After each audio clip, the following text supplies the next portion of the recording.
औज़ुबिल्लाहिमिनश्शैतानिर्रजीम बिस्मिल्लाहिर्रहमानिर्रहीम।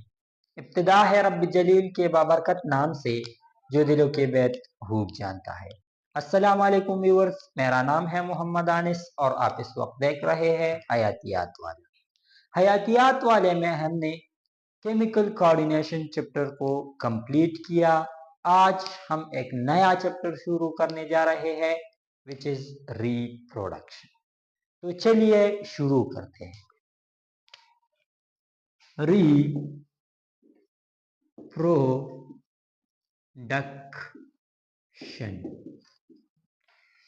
री मीन्स दोबारा, प्रोडक्शन मीन प्रोड्यूस करना।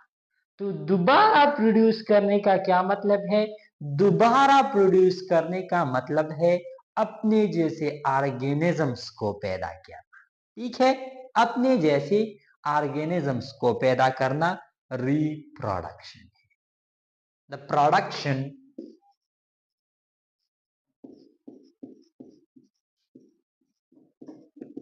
of offsprings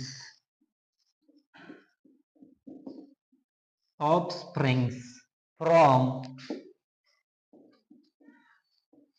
parents just like them is called as reproduction. Offsprings mean बच्चे, parents mean उसके वालिदैन। ठीक है, तो वालिदैन से बच्चे पैदा होना उनके जैसे का मतलब यहाँ पर ये नहीं है कि वो उनकी बिल्कुल ज़ेरॉक्स कॉपी होंगी। इसका मतलब ये है कि अगर ये इंसान है तो उसके 2 आंखें होंगे, 2 कान होंगे, 2 हाथ होंगे, 2 पाँव होंगे, 1 जुबान होगी, 1 नाक होगी। ठीक है, इसका मतलब ये है। इसका मतलब ये नहीं है कि जस्ट जीरोक्स कॉपी। इसका मतलब ये है कि उनकी तरह, मतलब उनके जितने आज़ा होंगे उसमें उनकी हुसूसियात उनके जैसे होंगे। ठीक है, तो जस्ट लाइक देम का मतलब ये है। ठीक है, the production of offsprings from parents just like them is called as reproduction. ठीक है, उनमें वेरिएशंस होंगी, वो हम अभी डिस्कस करते हैं। तो अब ये पेरेंट्स जो है ये एक भी हो सकता है, दिस पेरेंट्स मे बी 1 और मे बी 2। ठीक है, ये पेरेंट एक भी हो सकता है, ये पेरेंट 2 भी हो सकते हैं। अगर पेरेंट एक हो तो इसका मतलब है कि ये रिप्रोडक्शन की एक टाइप से बने गए हैं which is called as asexual. ठीक है, और अगर पेरेंट्स 2 हो तो इसका मतलब ये है कि ये बच्चे जो अभी बनने जा रहे हैं वो रिप्रोडक्शन के एक दूसरे टाइप से बने हैं which is sexual. Reproduction.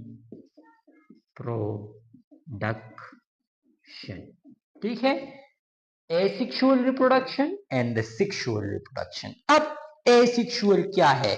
A means not, sexual means the sex intercourse. ठीक है, यानी मेल और फीमेल का मिलाप न होना। तो वो रिप्रोडक्शन जिसमें मेल और फीमेल का मिलाप न हो बल्कि एक ऑर्गेनिज्म से बच्चे पैदा हो जाए तो उसे हम एसेक्सुअल रिप्रोडक्शन कहते हैं। ठीक है, the reproduction or the type of reproduction in which the intercourse of male and female doesn't occur. The offsprings are produced by just one parent is called as asexual reproduction. ठीक है, हम लिख भी देते हैं the type of reproduction in which the one organism produce offspring. ठीक है, एक ऑर्गेनिज्म से ऑफस्प्रिंग का प्रोड्यूस होना क्या है? एसेक्सुअल रिप्रोडक्शन है। जबकि दो ऑर्गेनिजम्स के सेक्सुअल इंटरकोर्स से, ठीक है, सेक्सुअल इंटरकोर्स किसे कहते हैं? जब मेल और फीमेल, यानी हमने आपको बताया था कि मेल का जो सेकेंडरी सेक्सुअल ऑर्गन है वो पीनस है, जबकि फीमेल का जो सेकेंडरी सेक्सुअल ऑर्गन है वो वल्वा है। तो जब पीनस वल्वा में घुसता है तो उसे सेक्सुअल इंटरकोर्स कहते हैं। ठीक है, तो इस तरीके से जो ऑर्गेनिजम्स प्रोड्यूस होते हैं, यानी उसमें सेक्स इन्वॉल्व होता है, तो उसको हम सेक्सुअल रिप्रोडक्शन कहते हैं। ठीक है, द टाइप ऑफ रिप्रोडक्शन, आप जरा कीजिए, मैं आपको बताता हूं। The type of reproduction in which the offsprings are produced by the sexual intercourse of parent is called as a sexual reproduction। ठीक है, सेक्सुअल रिप्रोडक्शन और एसेक्सुअल रिप्रोडक्शन को आप समझे। अब एसेक्सुअल रिप्रोडक्शन के एग्जाम्पल में हमारे पास आता है बाइनरी फिशन। ठीक है, जब बैक्टीरिया डिवाइड होती है तो वो एक स्पेशल टाइप ऑफ माइटोसिस से डिवाइड होती है which is called as a binary fission. ठीक है, बाइनरी फिशन। अब यहां पर मैं आपको बताता चलूं, मिसाल के तौर पर आपने देखा होगा बाज मर्तबा आप किसी गुलाब से उसकी थोड़े से शाख को काटते हैं और उसको जमीन में उगाते हैं, उसी से वो दोबारा गुलाब खिल जाता है। This is also asexual intercourse. ठीक है, इसको एसेक्सुअल रिप्रोडक्शन भी कहते हैं। ठीक है, अब सेक्सुअल रिप्रोडक्शन मिसाल के तौर पर मेल है, ह्यूमन है, और फीमेल है, वोमेन है, वो आपस में मिलते हैं, उनका सेक्सुअल इंटरकोर्स होता है, उसके बाद उनके बच्चे पैदा होते हैं। ठीक है, तो this is called as sexual reproduction. ठीक है, इजी ह्यूमन चाइल्ड्स। इसके अलावा आप को चाइल्ड भी लिख सकते हैं, मुख्तलिफ चाइल्ड्स इसमें आ सकते हैं। ठीक है, जिसमें भी सेक्सेस का इंटरकोर्स हो वो सारा का सारा सेक्सुअल रिप्रोडक्शन है। ठीक है, यहां तक समझ में आ गई। This is a short introduction to reproduction. अब हम अपने असल टॉपिक की तरफ बढ़ते हैं विच इज टेस्टिस।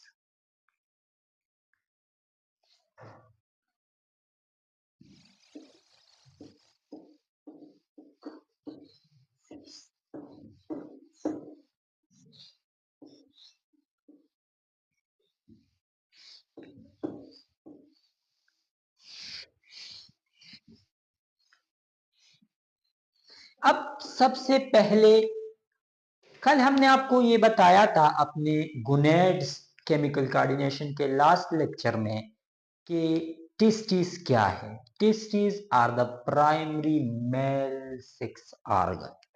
ठीक है, प्राइमरी मेल सेक्स जो ऑर्गन है वो टेस्टिस है। हम आपको लिख देते हैं टेस्टिस,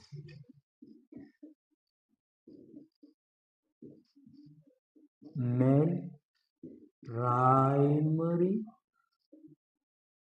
सेक्स ऑर्गन। ठीक है, उसको हम टेस्टिस कहते हैं। अब उसका स्ट्रक्चर कैसे है, जरा हम उसका स्ट्रक्चर डिटेल में आपको समझाते हैं।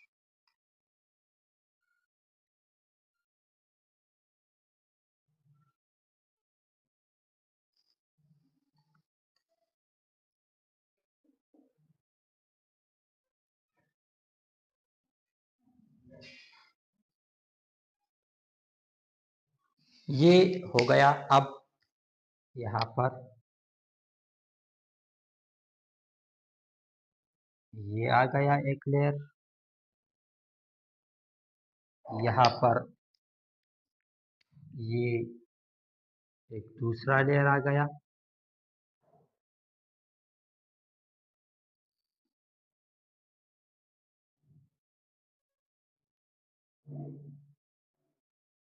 और यहाँ पर ये तीसरा लेयर।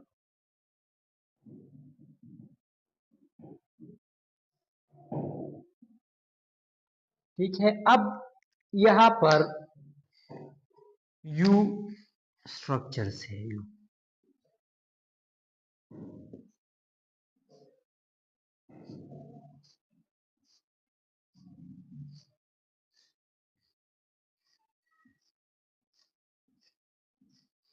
ये स्ट्रक्चर्स है। इसके अलावा यहाँ पर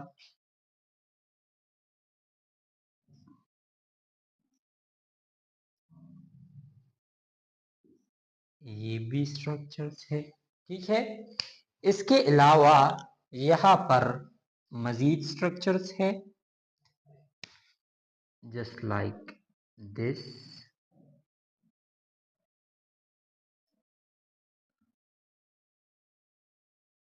ठीक है, यहाँ पर अब सेल्स है। ये एक हो गया, ये दूसरा हो गया, और ये हमारे पास तीसरा हो गया। ठीक है, यहाँ पर मजीद स्ट्रक्चर्स हैं यू, और आखिर में एंड में यहाँ पर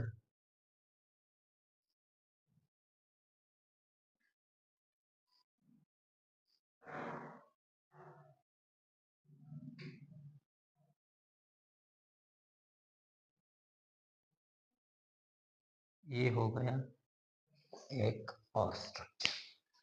दिस इज द, यहाँ पर भी ऐसा एक स्ट्रक्चर है। This is the diagram of tissues. अब इसमें क्या क्या है हम आपको बताते हैं। ये है दिस वन, दिस इज एंग्यूनल कनाल, एंग्यूनल कनाल। ठीक है, this one is called as a scrotum। ठीक है, अब ये वाला जो है this one is called as a tunica albuginea। ठीक है, tunica albuginea। The inner one, sorry, not the red one, the green one. The green one is a tunica albuginea, while the red one is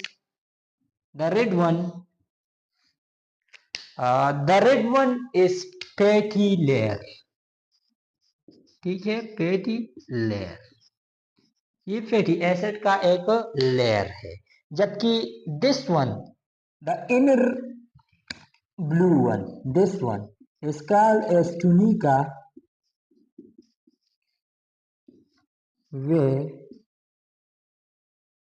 vaginalis। ठीक है, the inner blue one is tunica vaginalis। ठीक है, this one is called as inguinal canal. अब आपको मैं एक बात बताता हूं, आप सबको मालूम होगा कि the tissues are located the extra abdominal. मतलब इसका ये है कि एब्डोमेन, ये वाला जो रीजन है, this region is called as abdomen. ठीक है, अब इस एब्डोमेन की नीचे जो है ये टिश्यूज लोकेटेड है, एब्डोमेन से बाहर है, एक्स्ट्रा एब्डोमिनल है। ठीक है, तो एक्स्ट्रा एब्डोमिनल है, आपको ये मालूम होगा कि टिश्यूज आर एक्स्ट्रा एब्डोमिनल। यहां तक तो आपको मालूम होगा, लेकिन आपको ये मालूम नहीं होगा कि tissues are not totally extra abdominal. ये एक्स्ट्रा एब्डोमिनल तो है, लेकिन मुकम्मल तौर पर एक्स्ट्रा एब्डोमिनल नहीं है, बल्कि इसका एब्डोमिनल के साथ एक कनेक्शन है जिसको हम कहते हैं एंग्यूनल कनाल। ये कनाल, ये वे जो है, ये रास्ता जो है, ये इसका एब्डोमिनल के साथ कनेक्शन है। The testis are extra abdominal but not the completely extra abdominal, ठीक है। There is a connection between the abdomen and the testis called as inguinal canal. Inguinal canal समझ में आ गई? एक मर्तबा फिर बताता हूं, testes are not completely extra-abdominal. It connects with abdomen region through a canal called as inguinal canal. ठीक है, inguinal canal को आपने समझा? Connection with abdomen. ठीक है, अब आपको हमने कल भी बताया था कि the testes are in a pouch like or a sac like structure called as scrotum, ठीक है। pouch like structure of testes is called as a scrotum। यहां पर मैं आपको ड्रा करता हूं, ये हो गया और ये हो गई, ठीक है। तो these are testes and the pouch like structure around the testes is called as a scrotum। तो इसे हम कहते हैं pouch of testes, ठीक है। टेस्टिस का जो पाउच है उसे हम स्क्रूटम कहते हैं। अब टेस्टिस के लिए स्क्रूटम के अंदर यहां पर एक और बात है, स्क्रूटम आपने देखा होगा, जो बॉयज है उनको मालूम होगा, स्क्रूटम पर यहां पर यू आपने देखे होंगे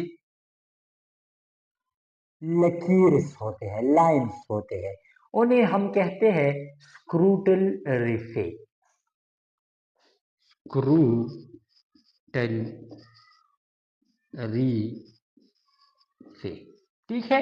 स्कूटर रीफे जो है ये लाइंस है, यू ये लाइंस है किस चीज पर? स्क्रूटम पर। तो इसे हम कहते हैं स्क्रूटल रीफे, ठीक है। ये समझ में आ गई? The lines on the scrotum is called as scrotal raphe while the pouch of testes is called as scrotum, ठीक है। समझ में आ गई यहां तक? अब इस स्क्रूटम के अंदर the red one is a पेटी लेयर, ठीक है।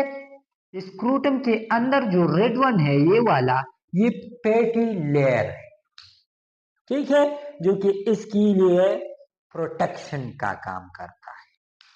समझ में आ गई? अब हम ये आपको करेक्ट करते हैं, ये ग्रीन से लिखते हैं ताकि आप कंफ्यूज ना हो। दिस इज टुनिका एल्बिग्यूना, ठीक है। Albuginea, sorry albuginea, tunica albuginea. अब this one and the inner one are the two layers to protect the screw the testes, ठीक है। चूंकि टेस्टिस आर एक्स्ट्रा एब्डोमिनल है, हमने आपको बताया कि टेस्टिस जो है ये एब्डोमेन से नीचे है, यानी आपके बॉडी के बाहर है, ठीक है। बॉडी के बाहर है, लिहाजा इसके लिए प्रोटेक्शन निहायत ही जरूरी है, ठीक है। तो उस प्रोटेक्शन की वजह से इसमें 3 लेयर है, एक पेटी लेयर है, दूसरा टुनिका एल्बिगुनिया है और तीसरा जो है वो टुनिका वेगेनलिस है, ठीक है। ये 3 लेयर जो है इसके प्रोटेक्शन के लिए है। समझ में आ गई? अब इन लेयर्स के अंदर आप हमने आपको ड्रा किया these structures, the red one, these one is called as जी, इसको हम कहते हैं टेस्टिकल ट्यूब्यूल, टेस्टिकल ट्यूब्यूल्स, ठीक है। ये टेस्टिकल ट्यूब्यूल्स है और ईच टेस्टिस में हमारे पास तकरीबन 250 से लेकर 300 तक टेस्टिकल लेब्यूल्स पाए जाते हैं। Around 250 to 30 in each टिस्टिस। एक टिस्टिस में तकरीबन 250 से लेकर 300 तक टेस्टिकल ट्यूब्यूल्स पाए जाते हैं। ठीक है, अब इन टेस्टिकल ट्यूब्यूल्स में हमने आपको यहां पर ये ड्रॉ किए हैं, ये यहां पर ड्रॉ करते हैं।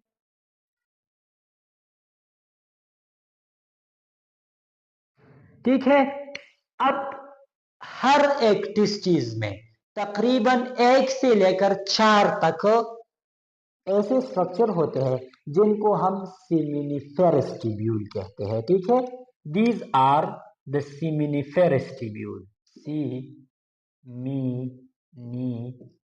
Seminiferous tubule. ठीक है, सेमिनिफेरस ट्यूब्यूल, ये हर एक टेस्टिकल ट्यूब्यूल में तकरीबन 1 से लेकर 4 तक होते हैं। समझ में आ गई? अब इन सेमिनिफेरल ट्यूब्यूल में हमारे पास 3 टाइप ऑफ सेल्स होते हैं, 1 2 3। 1 इज कॉल्ड एज, जी बताइएगा, लेडिक सेल्स। ठीक है, जो कि क्या करते हैं, टेस्टोस्टेरोन रिलीज करते हैं, टेस्टोस्टेरोन। दूसरे हमारे पास सेल है कॉल्ड एज सर्टोले सेल्स और नर्सिंग सेल, सर्टोले सेल्स। ये क्या करती है, नरिशमेंट ऑफ स्पर्म करती है, नरिशमेंट टू स्पर्म। ठीक है, जबकि तीसरे सेल जो है, ये the most important one is spermatogonia.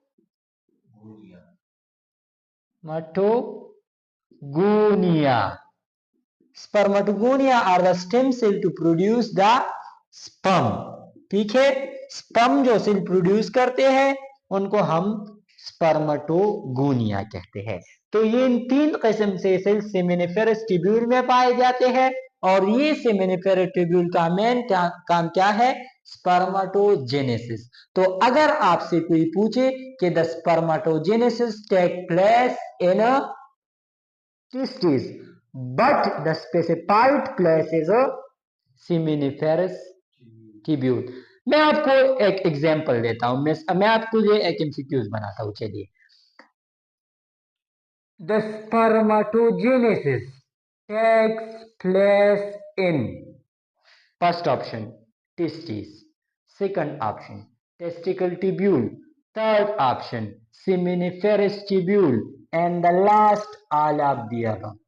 What will be the correct option? जी बताइएगा क्या होगा। अभी हमने आपको बताया seminiferous tubule, क्यों? क्योंकि मिसाल के तौर पर मैं आपको एक मिसाल देता हूं, अगर आप कराची में हैं मिसाल के तौर पर, और कोई आपसे पूछे कि आप कहां पर रहते हैं, तो आप उनको कहेंगे कि मैं चारसद्दा का रहने वाला हूं। ठीक है, बनिस्बत इसके कि आप उनसे कहें कि मैं पाकिस्तान का हूं, पाकिस्तान का रहने वाला हूं, पाकिस्तान का रहने वाला हूं, पाकिस्तान में केपीके का रहने वाला हूं, केपीके में पेशावर में चारसद्दा का रहने वाला हूं। तो अगर आप उसको कहे कि मैं चारसद्दा का रहने वाला हूं, तो ऑटोमेटिकली वो समझेगा कि चारसद्दा कहां पर है, पेशावर में। पेशावर कहां पर है, केपीके में। केपीके कहां पर है, पाकिस्तान में। तो इसका मतलब क्या हुआ, इसका मतलब ये हुआ कि आपने उसको टू द पॉइंट जवाब दिया। ठीक है, तो अगर आप सेमिनिफेरस ट्यूब्यूल कहेंगे तो सेमिनिफेरस ट्यूब्यूल कहां पर है, टेस्टिकल ट्यूब्यूल में। टेस्टिकल ट्यूब्यूल कहां पर है, टेस्टिस में। ठीक है, तो आप ऑटोमेटिकली उसको जवाब दे रहे हैं। तो मोस्ट, अगर आपसे कोई पूछे कि आप कहां के रहने वाले हैं, अगर पाकिस्तान में कोई पूछे तो आप उनसे कहेंगे कि हम कहां के रहने वाले हैं, चारसद्दा के रहने वाले हैं। ठीक है, तो इसी वजह से हम क्या कहते हैं, seminiferous tubule are responsible for spermatogenesis। ठीक है, तो ये हो गई seminiferous tubule। अब यहां पर आपने देखा होगा this one, the green one, these one are called as red testes. The loose network inside the testes is called a red testes. ठीक है, इसको हम क्या कहते हैं? red testes, loose network inside testes. अब सिमिनिफेरस ट्यूब्यूल में स्पर्म बन गई, तो वो स्पर्म सिमिनिफेरस ट्यूब्यूल से रेड टेस्टिस में आता है और रेड टेस्टिस से फिर कहा जाता है, वो अभी हम आपको बताते हैं, this the red one, this is called as vasa deferentia. The red one is called as vasa deferentia. ठीक है, इस रेड वन को हम वाजिफ्रेंशिया कहते हैं. जब स्पर्म जो है वो सिमिनिफेरस ट्यूब्यूल में बन जाता है तो वो आता है कहां पर? रेड टेस्टिस में, और रेड टेस्टिस से कहां पर जाता है? वाजिफ्रेंशिया से तर जाता है. तो vasa deferentia take the sperm from red testis. ठीक है, ये तो हो गया वाजिफ्रेंशिया. अब ये रेड टेस्टिस जो है वाजिफ्रेंशिया को स्पर्म देते हैं. वाजिफ्रेंशिया जो है वो स्पर्म देती है एक और स्ट्रक्चर को कॉल्ड एज इफिडिडाइमस. इफिडिडाइमस. अब इफिडिडाइमस क्या है, यहां पर ये हम डिस्कस करते हैं थोड़ा. इफिडिडाइमस. अब इफिडिडाइमस जो है this is the largest part. ठीक है, ये 6 मीटर है. कितना है? 6 मीटर है. 6 मीटर. हाँ, तो मैं अगर अपना हिसाब लगा लूं तो तकरीबन मैं कितना होगा, मैं तकरीबन 1.5 मीटर अराउंड मेरी हाइट होगी. तो अगर 4 मर्तबा मेरी हाइट को लिया जाए, मतलब 1.5 1.5 1.5 1.5 इक्वल टू 6. अगर 4 मर्तबा मेरी हाइट ली जाए तो उस जितना इपिडिडाइमस का लेंथ है. ठीक है, 6 मीटर है अराउंड. अब ये तो हो गया इपिडिडाइमस का लेंथ. इसके अलावा इफिडिडाइमस का जो मेन फंक्शन है, ये वाजिफ्रेंशिया से स्पर्म लेता है. तो यहां पर स्पर्म क्या होता है? स्टोर होता है. यहां पर सिर्फ स्पर्म स्टोर नहीं होता, बल्कि स्पर्म की मैच्योरेशन भी यहां पर होती है. इसके अलावा स्पर्म की नरिशमेंट भी यहां पर होती है. यहां पर मैच्योरेशन भी होता है एंड आल्सो नरिशमेंट भी होती है. जाहिरी सी बात है, अगर किसी जगह पर स्पर्म स्टोर होगा तो वहां पर उसको खाने की जरूरत होगी. मिसाल के तौर पर अगर कोई मुझसे कहे कि तुम यहाँ पर इस कमरे में रहोगी, तो इस कमरे में अगर मैं 1 दिन गुजारता हूँ, 2 दिन गुजारता हूँ, 3 दिन गुजारता हूँ, तो उसके लिए मुझे यहाँ पर खाने की जरूरत होगी या नहीं? जाहिरी सी बात है, मुझे यहाँ पर नरिशमेंट की जरूरत होगी. तो स्पर्म की नरिशमेंट जो है वो इपिडिडाइमस में मैच्योरेशन भी होती है और स्टोरेज भी होती है. ठीक है, अब इपिडिडाइमस की 3 पार्ट है. एक को हम कहते हैं, जी बताइएगा. One is called as scaffold epididymis. Second is called as corpus epididymis, while the third one is called as cauda epididymis. अब हेड पार्ट जो है this one, this one, the head part, is called as caput epididymis. ठीक है, the middle one, this part, is called as corpus epididymis, while the last one, the end one, this one, is called as cauda epididymis. ठीक है, तीन part हो गए, ये head हो गया, ये मिड हो गया, और ये वाला जो है ये टेल हो गया। ठीक है, तो ये इसके तीन पार्ट्स है। यहाँ पर स्पर्म की स्टोरेज होती है, मैच्योरेशन होती है, और इसके अलावा स्पर्म की नरिशमेंट होती है। ठीक है, this is the structure of what, of testis. मैं आपको एक मर्तबा फिर बताता चलूं, testis are extra abdominal but not completely extra abdominal. It connects with abdominal with a canal called as inguinal canal. The testes are located in a pouch-like structure called as a scrotum. There are lines on the scrotum called as scrotal raphe. ठीक है, there are three layers for the protection of testes called as petty layer, tunica albuginea, and tunica vaginalis. There are tubule structure in the testes which are approximately 250 to 30 testicle tubules in each testis. ठीक है, एक testis में तकरीबन 2 से 250 से लेकर 300 तक testicle tubules पाए जाते हैं। अब each testicle tubules have at least 1 to 4 seminiferous tubule. These seminiferous tubules has three types of cell. One is called as Leydig cell, which produce the testosterone hormone. We discussed it. The other one is called as Sertoli cell or the nourishment cell, which provide food to the sperm. ठीक है, जबकि आखिरी the third one is spermatogonia which produce the sperm. ठीक है, so the spermatogenesis takes place in the seminiferous tubule. अब there is a loose network system inside the testes called as red testes which take the sperm from seminiferous tubule and provide it to the vas efferentia. ठीक है, the vas efferentia takes sperm from the red testis and provide it to the epididymis. Epididymis is the 6 meter length.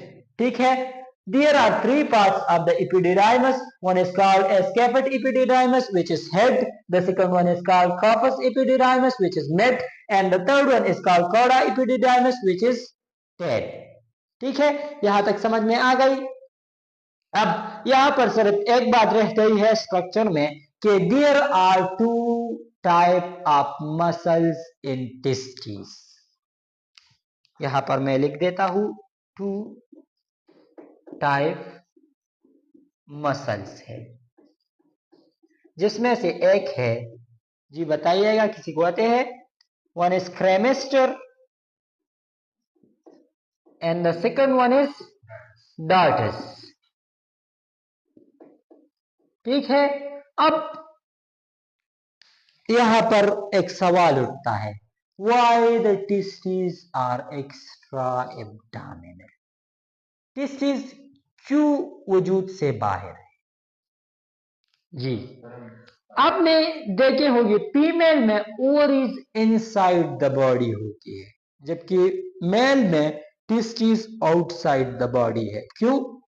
क्योंकि sperm की production, maturation और nourishment के लिए, याद रखा जाए तीनों के लिए, सिर्फ प्रोडक्शन के लिए नहीं, स्पर्म की production, storage and nourishment and maturation, इसके लिए अपने आपके बॉडी जो टेम्परेचर है उससे 2 or 2.5 degree Celsius come temperature दरकार होता है।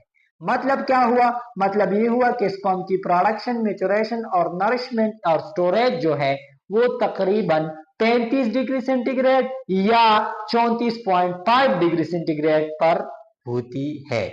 ठीक है, इसी वजह से आपने देखा होगा, जो बॉयज है उनको मालूम होगा कि जब गर्मी आती है तो आपकी टेस्टिस इलांग हो जाते हैं, फैल जाते हैं। क्यों?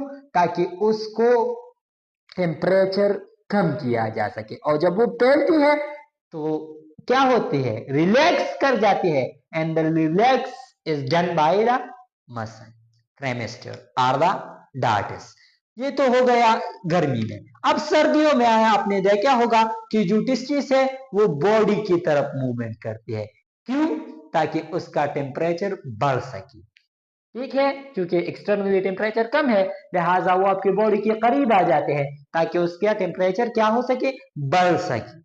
तो ये मूवमेंट है ना, लार्ज हो जाना और बॉडी की तरफ आना, बॉडी से दूर रहना, बॉडी की तरफ आना, ये क्या है, ये मूवमेंट है। And the movement is done by the muscles, and the muscles of testis are dartos and क्रेमेस्टर।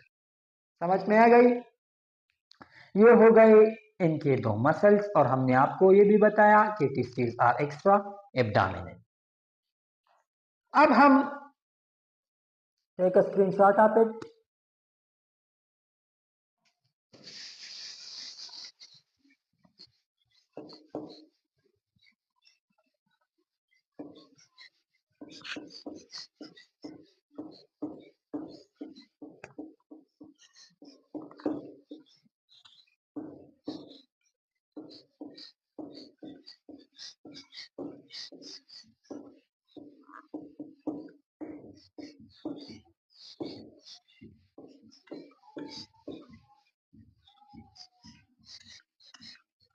अब हम आपको टेस्टिस के बारे में कुछ बातें बताते हैं।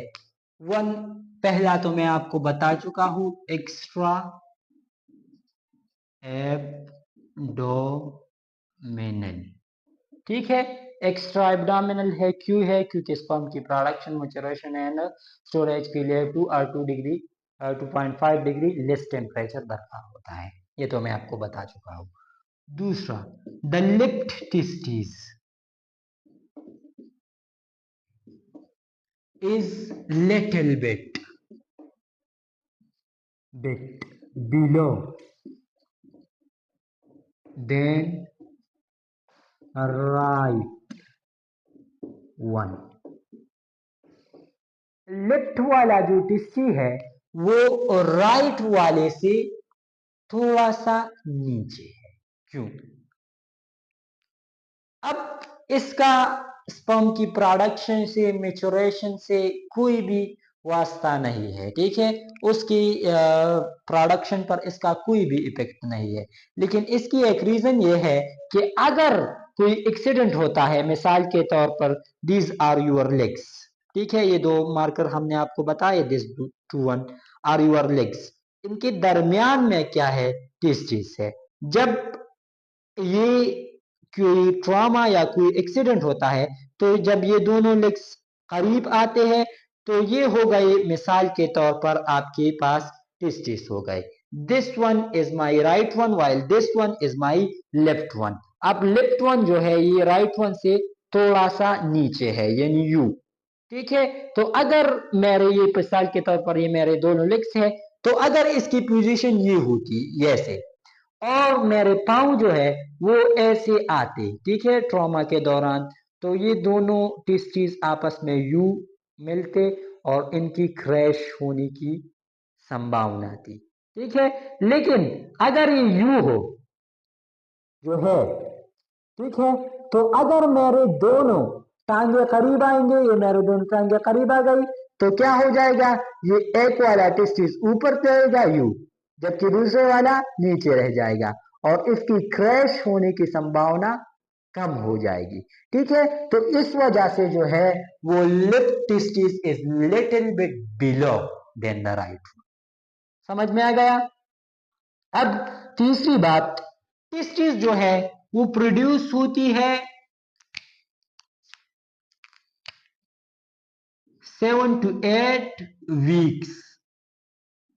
ठीक है, जब बच्चा मां के पेट में 7 से 8 वीक का हो जाता है, तो उसमें टेस्टिस प्रोड्यूस हो जाते हैं।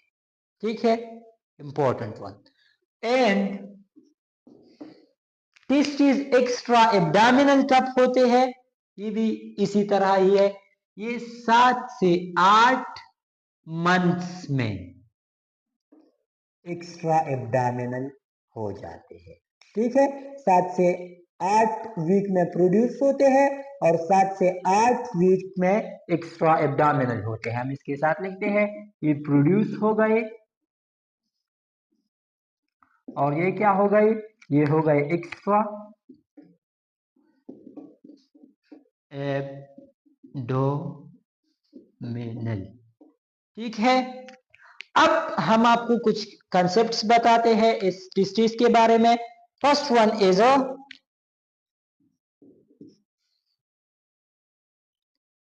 फर्स्ट वन हमारे पास है पूली और केडिज्म। ठीक है, पूली आर्किडिज्म। अब पूली आर्किडिज्म क्या है? इसमें 2 से ज्यादा टेस्टिस बनते हैं। The condition in which more than 2 testes are produced called as polyarchidism। ठीक है, वो कंडीशन जिसमें 2 से ज्यादा टेस्टिस प्रोड्यूस होते हैं उसे हम पॉलीआर्किडिज्म कहते हैं। ठीक है, मोर देन 2 टेस्टिस, ये तो हो गया पॉलीआर्किडिज्म। अब एक और कंसेप्ट, सिंक ऑर्किडिज्म।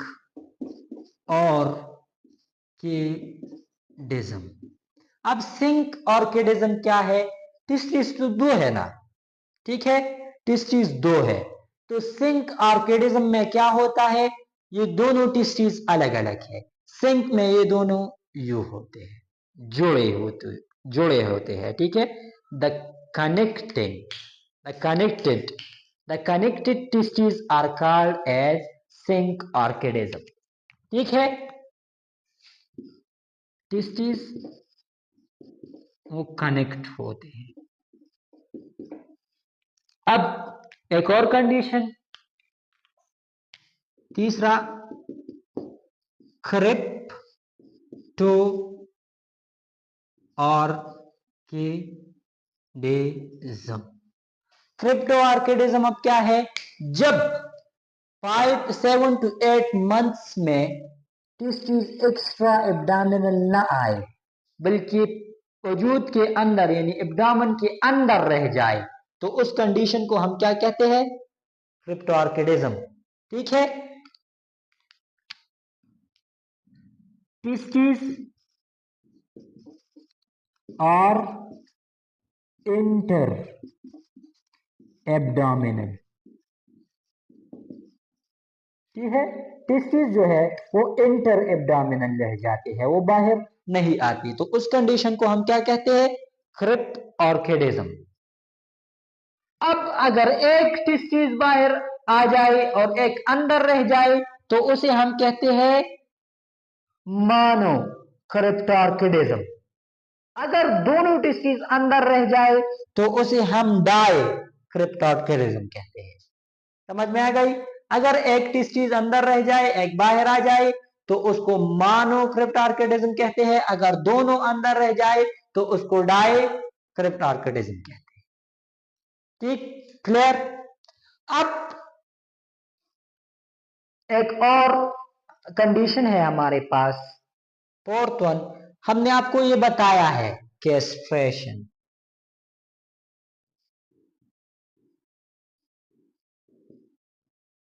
कैस्ट्रेशन में क्या होता है?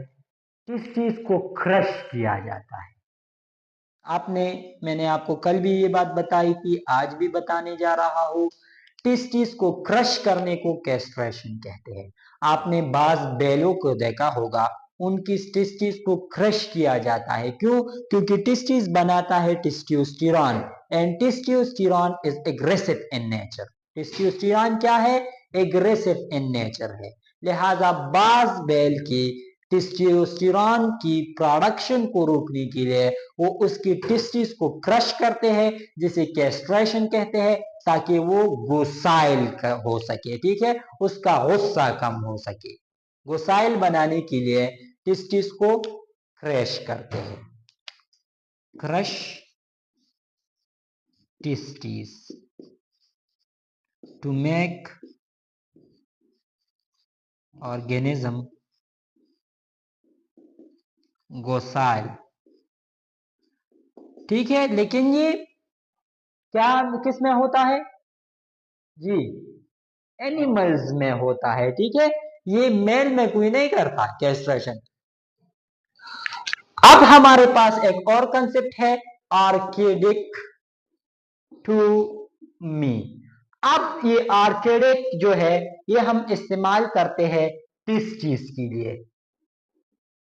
हमने आपको अभी बताया आर्केडिज्म, ठीक है, पूली आर्केडिज्म, सिंक आर्केडिज्म, क्रिप्टो आर्केडिज्म। तो ये आर्किड जो है, आर्किड जो है ये इस्तेमाल होता है किस चीज के लिए? पूली आर्किडिज्म, वो प्रोसेस जिसमें आर्किडिक मींस टेस्टिस, जिसमें ज्यादा एक से दो से ज्यादा टेस्टिस हो जाए तो उसे हम पूली आर्किडिज्म कहते हैं। ठीक है, ये हमने आपको बताया अभी। तो आर्किड जो है इसका मतलब है testis, while to me means removal। Okay, so the removal of testes is called as archidictum। ठीक है, the surgical removal। ठीक है, the surgical removal of testes। Surgical removal of testis को हम क्या कहते हैं? इसको हम कहते हैं आर्किडिक्टम। ठीक है, समझ में आ गई। अब सर्जिकल रिमूवल ऑफ टेस्टिस क्यों करते हैं? एक तो ये अगर कैंसर हो जाए तो उसके लिए surgical of removal of testis फिर जरूरी होता है। अगर टेस्टिस कैंसर हो जाए तो फिर वो टेस्टिस रिमूव करते हैं। ठीक है, एक तो ये वजह है। दूसरे, बाज दफा ख्वाजा सरा जो होते हैं, जो ट्रांसजेंडर होते हैं, उनमें भी टेस्टिस का जो है वो रिमूव की जाती है। ठीक है, तो इस प्रोसेस को हम क्या कहते हैं? आर्किडिक्टोम। तो उम्मीद करता हूं कि आज का ये लेक्चर आपको पसंद आ गया हो। अगर पसंद आ गया हो तो हमारे इस चैनल हयातियात वाला को सब्सक्राइब कीजिएगा।